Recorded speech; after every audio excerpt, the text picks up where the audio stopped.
Hello world of the internet, it's Bear here, and here are my reactions to Dancing with the Stars Season 24 premiere. Also, episode 400, is that awesome or what?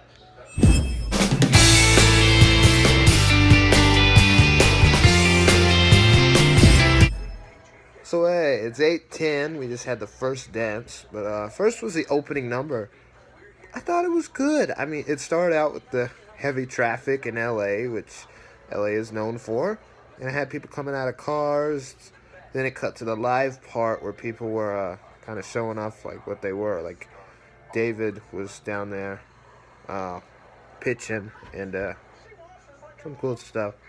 There have been better season openers, but that was nice. You know, you can't really every season have the best season opener. But then Normani and Val danced. She's one to watch. I mean, in general, that for week one quick step, which is definitely one of the hardest dances, she killed it.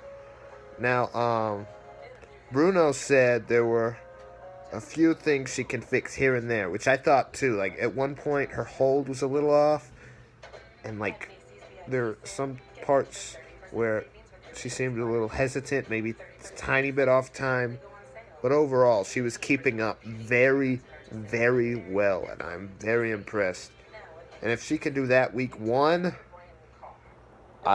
she's going to do amazing in this competition. We don't know her scores yet. I'm assuming all sevens.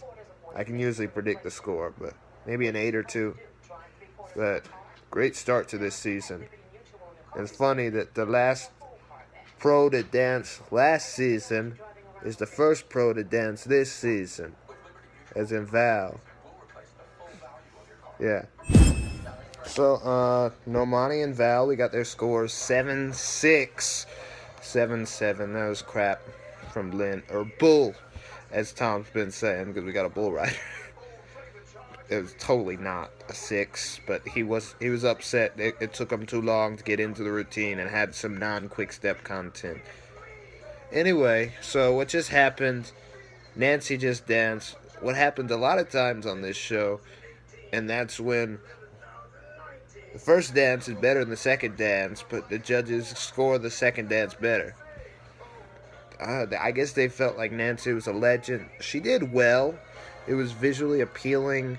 There's a nice vibe to it.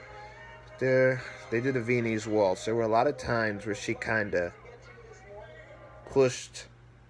Her angling of her body was like off, and she overdid some things, but it wasn't as good as Normani. But I think they've got a lot of potential. I could see them in the semifinals, but they were good. But Normani just had a lot more going for her. So that was the most awesome dance, or most awesome performance on Dancing with the Stars I've seen in a long time. It was Chris and Whitney. Boy, was that awesome. I was just having so much fun. That dude is so funny. But as far as Chow Chow went, very, very bad. But boy, his personality is a lot like mine. Like really crazy. He's like, ooh, all the time. And he said it was intentional, goofy, bad dancing. Which it was. His body movements really not where it should be for a Chow Chow, but boy, it was from one of his movies. Apparently, Night at the Roxbury's. Boy, it was like supposed to be like a club. It was like a disco kind of vibe. I don't know. I loved it. I would have given it a 6 for entertainment. I would have bumped it up to a 6 for entertainment, but the judges gave him. Carrie Ann gave him a 5. The rest gave him a 4. I want everybody to vote for him because I want to see him in the finale. Okay, that's dreaming, but I want to keep seeing him because he is easily the most fun that's going to be on this season. He is awesome. So vote for him, he's not going to make it that far, but if I can see him in week 4 or 5, I'd be happy to see more of that. So, I've actually never heard of him. Whitney never heard of him either, but I really enjoyed him. I like a lot of obscure kind of comedy, but I need to see some of his movies. This dude is awesome. So, good job, Chris and Whitney. So, Bonner and Sharna just danced. By audience reaction, it was a lot like when William Levy first danced back in season 14. Like, nobody knew who he was to begin with.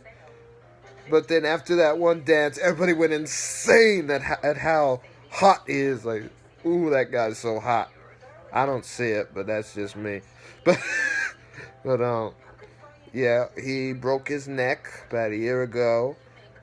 And, Shauna went to the farm to meet him.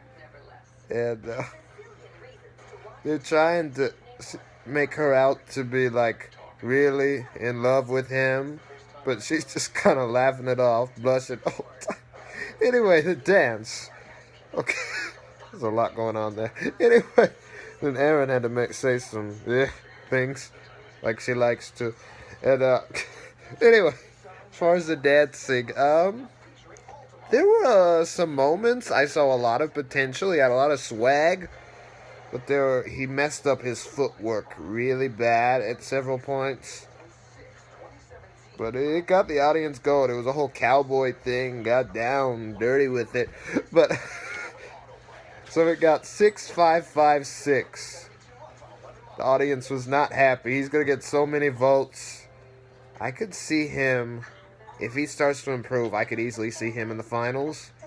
If he doesn't, he'll probably make it to like week 8 just off of votes because everybody really loves him. Anyway.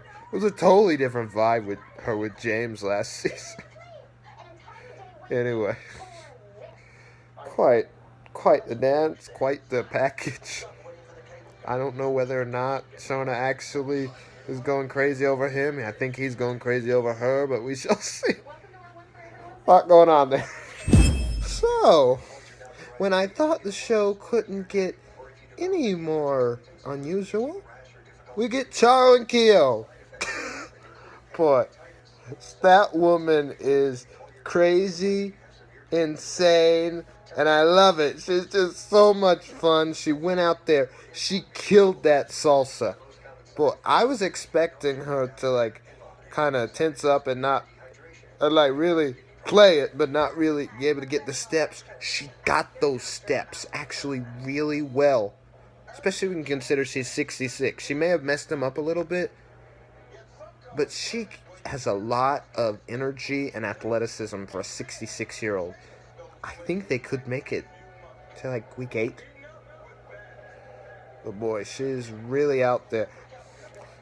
I really understand the producers, after such a crazy few months since the last season, if you know what I mean, want to bring the feel-good factor, and that's what they're doing. So Charo got a 6 and 3 5s, and what she had to say about it was, "Por qué?" And then she really turned on Bruno, and they had to hold the two back from each other. Anyway, she's awesome. Hoping she makes it far, just like Chris, so we can see more of her. And she's not the best dancer, but she brings it. Okay, so Nick Viall, The Bachelor. He has a lot of potential. Good performer. The people really like him. His technique is not great. I'm sorry. It's about on par with Bonner's, but with the same effect. So whatever that's worth. But actually, take that back. Bonner had a lot more effect. They had really similar cha-chas. Both messed up a lot. But, anyway. A lot of potential. He just really needs to clean up his footwork. He could make it a while. I know, it's kind of hard to predict at this point who's leaving at what time. But, like a lot of people I say will go far, probably be out pretty soon. It's happened before. Anyway, then was Heather and Max, who everybody thought, oh, she's obviously going to win. She's going to do great. She was backup dancer for Beyonce. She was on Glee. She has fabulous technique. They just did a Viennese waltz. Some of those turns just look so clean, so crisp. But she's... I didn't have as much fun watching her as I did with people like Chris or Charo. I know this is supposed to be about dancing, but it's also a television show. And I think she might become kind of forgettable. I'm just saying that after one dance. I may completely change. Like, people thought James Maslow was forgettable after his first dance, and then he made quite the memories, I should say. Made everybody remember him the rest of the competition. So I don't know. She's definitely gonna do really well. I just think, like Carrie Ann said, a lot of the people, their personality showed in their dance, and she didn't feel as if hers did, Heather's did. But they've got a lot of potential. I think Max needs to work more on her portraying Heather than just portraying a great dancer, which Max is a pro. He has been since season 2. He's going to be able to figure it out. He's figured it out brilliantly with Meryl. So many other couples. I'm not concerned. I think they're going to bring it. I think they're going to bring it in the areas beside dance that I don't feel like they brought tonight. But easily best technique of the night. Oh, and it was funny. Tom just said, "We're going to have the best gymnast of all time dance." And Laurie was standing right there, last season's champion. Well, Laurie and Simone are great friends from the Olympics. Anyway, let's see what their scores are. So, David and Lindsay just danced.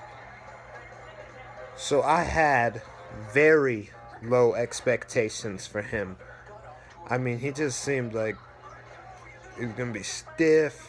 I don't know, just from watching him on GMA, I just got this feeling he wasn't going to be able to bring it. I was completely wrong. This guy is a legend. He won the World Series in baseball twice, which I don't know anything about baseball. But he has so much joy and exuberance, and he brought it for this quick step. And his technique wasn't absolutely perfect, but it felt like just clean enough, just good enough to get a great impression for week 1. I was expecting he would totally screw this up.